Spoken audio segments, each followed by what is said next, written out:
এক টাকাও খরচ হবে না, কোনো ফটোগ্রাফারের দরকার নেই, না দরকার আছে কোনো লাইট, না দরকার আছে কোনো ক্যামেরার, না দরকার আছে এক্সট্রা কোনো ইনভেস্টমেন্টের। একদম জিরো বাজেটে আপনার বিজনেসের প্রোডাক্ট ফটোগ্রাফি করতে পারবেন ঘরে বসে আপনার নিজের হাতে, আপনার নিজের মোবাইলটি দিয়ে। সো আজকের ভিডিওতে আমি আপনাদের সাথে কথা বলবো কীভাবে ঘরে বসেই খুবই ইজিলি আপনার মোবাইল দিয়েই আপনি কোনো প্রকার ইনভেস্টমেন্ট ছাড়াই প্রোডাক্ট ফটোশ্যুট করতে পারবেন।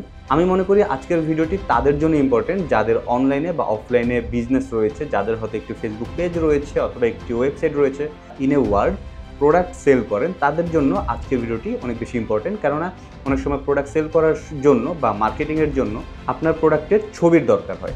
সো চলুন চলে যাই মেন ভিডিওতে।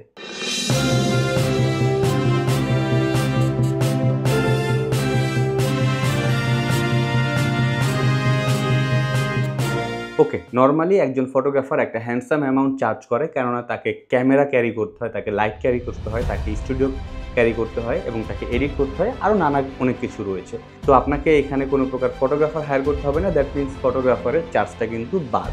এখন কথা হচ্ছে ফটোগ্রাফার নিতে হবে না, ঠিক আছে, কিন্তু ক্যামেরা বা লাইট বা স্টুডিও এই জিনিসগুলো তো আমার অবশ্যই লাগবে, রাইট? না, আমি বলবো এই জিনিসগুলো লাগবে না, কেননা আপনি ক্যামেরা দিয়ে ছবি তুলবেন, তবে আপনার ক্যামেরাটি থাকবে আপনার হাতের যে মোবাইলটি রয়েছে এই মোবাইলের মধ্যে যে ক্যামেরা এটা দিয়ে। দ্যাটস মিন আপনাকে ক্যামেরার জন্য কোনো প্রকার ইনভেস্ট করতে হচ্ছে না। তাহলে লাইট কোথায় পাবো? আমি আজকে আপনাদেরকে এমন একটি লাইটের সাথে পরিচয় করিয়ে দেবো যেটা মোস্ট পাওয়ারফুল এবং খুবই অ্যাভেলেবেল। তো এই লাইটটি হচ্ছে সূর্যের আলো। আমাদের বাসায় জানালার দিকে যদি আমরা খেয়াল করে দেখব, ডে টাইমে জানালা দিয়ে খুবই সুন্দর একটি আলো প্রবেশ করে। সো এই আলোটাকে আমরা আমাদের প্রোডাক্ট ফটোশ্যুটের কাজের জন্য ইউজ করতে পারি। সো এইখানেও আমার লাইটের খরচ কিন্তু একদমই ফ্রি হয়ে গেল। তবে হ্যাঁ, আপনাকে ছোট একটা ইনভেস্টমেন্ট করতে হবে। এই যে পেপারটি দেখছেন, এটা একটি আর্ট পেপার। আপনার বাসার পাশেই যে কোনো লাইব্রেরিতে 10 টাকা বা 20 টাকা দিয়ে এরকম আর্ট পেপার পেয়ে যাবেন। সো আপনারা একটা দুইটা পারচেস করে রাখবেন, এটাই মূলত আপনার খরচ। তবে এটাকেও আমি জিরো ইনভেস্টমেন্ট বলবো, কেননা এই প্রোডাক্টটিও কিন্তু আপনার কাছে থেকেই যাচ্ছে, পরবর্তীতে শ্যুটের ক্ষেত্রেও কিন্তু আপনাকে আর এটা কিনতে হচ্ছে না। সো এটা একটা জিরো বাজেটই বলা যেতে পারে। সো আমরা জানালার পাশে একটি টেবিল নিয়ে বা একটি চেয়ার নিয়ে যেভাবে হোক এই আর্ট পেপারটিকে আমরা ঠিক এইভাবে সেট করব, সো দ্যাট এখানে আমরা একটি ইনফিনিটি ফিল পাবো। এরপরে আমি আমার প্রোডাক্টটিকে প্লেস করব, যেভাবে রাখা উচিত আমার প্রোডাক্টটি সেভাবে আমি প্রোডাক্টটি রাখবো। Okay fine. এরপরে আমরা ক্যামেরাটিকে সেট করে ফ্রেমটাকে ঠিকমতো ধরবো, সোজা করে ধরতে হবে অবশ্যই, খেয়াল রাখবেন ছবিটা যেন বাঁকা না হয়। ক্যামেরাটিকে বা ফ্রেমটিকে সোজা করে ধরে আপনারা ছবি তুলবেন। তবে ছবি তোলার আগে আরেকটা জিনিস আপনাদের মাথায় রাখতে হবে, সেটা হচ্ছে ফোকাসটা ঠিক করতে হবে। অ্যান্ড ফোকাসে ক্লিক করলে আমরা কিন্তু এখানে একটি স্কেল পেয়ে যাচ্ছি, এটা দিয়ে আমরা এক্সপোজারটাকে একটু কম বা বেশি করে নিতে পারি। সাধারণত একটু বেশি হয়ে যায় সামটাইমস, তো আমরা এটাকে একটু কমিয়ে দেবো। সো এক্সপোজারটাও কিন্তু কন্ট্রোলে চলে আসলো, ছবিটা কিন্তু দেখতে সুন্দর লাগবে। এখন আপনি জাস্ট যেভাবে ছবি তোলেন সেভাবেই খুবই সিম্পলি ছবিটা তুলে ফেললেন।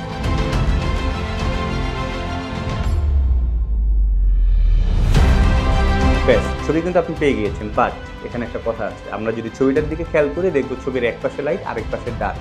ভাই খুবই স্বাভাবিক, ছবির এক পাশে লাইট থাকবে, কারণ উইন্ডো লাইটটা যেহেতু আপনি ইউজ করতেছেন, একটি মাত্র লাইট সোর্স আপনি ইউজ করছেন। সো এক পাশে লাইট রয়েছে, আরেক পাশে কোনো প্রকার লাইট সোর্স নেই। সো এই পাশে ডার্ক হয়ে গিয়েছে। তাহলে এটাকে রিমুভ করবেন কিভাবে?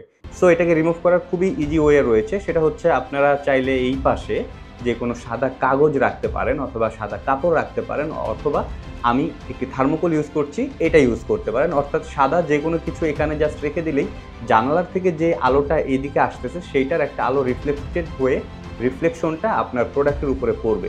সো এখানে আপনাকে একটু খেয়াল করতে হবে, এই যে রিফ্লেক্টরটি আপনি ইউজ করছেন, মানে সাদা কাগজ বা সাদা কাপড় বা থার্মোকল যেটা ইউজ করেন না কেন, এটাকে এখন আমি এক কথায় রিফ্লেক্টর বলছি।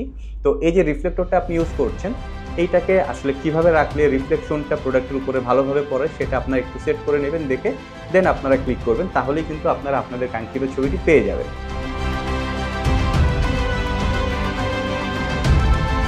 তবে হ্যাঁ, এখনও কথা আছে, ছবিটি পেয়ে গেলেই হবে না।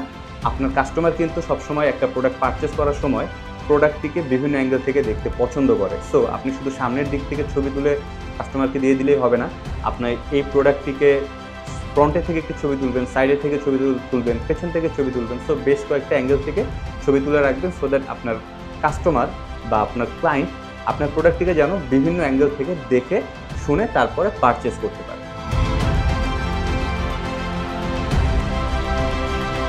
ব্যাস এই তো কোনো প্রকার বাজেট ছাড়া সম্পূর্ণ জিরো বাজেটে আপনারা প্রোডাক্ট ফটোশ্যুট করে ফেলতে পারলেন। তাহলে কথা হচ্ছে ভাই তাহলে এত টাকা খরচ করার কি দরকার? হ্যাঁ, এখানে একটা পয়েন্ট আছে সেটা হচ্ছে আ টাকা খরচ করার পেছনে আসলে কোয়ালিটিও একটা ডিপেন্ড করে। তবে আপনি যদি অবশ্যই প্রফেশনাল লেভেলের ভালো কোয়ালিটির প্রোডাক্ট ফটোশ্যুট করতে চান সেক্ষেত্রে অবশ্যই আপনাকে ভালো একজন ফটোগ্রাফারের শরণাপন্ন হতে হবে। সো আজকের ভিডিওটি কেমন লাগলো জানাবেন। আর এরকম ভিডিও যদি আপনারা আরও দেখতে চান অবশ্যই লাইক, কমেন্ট, শেয়ার, সাবস্ক্রাইব করে সাথে থাকবেন। ধন্যবাদ। আসসালামু আলাইকুম।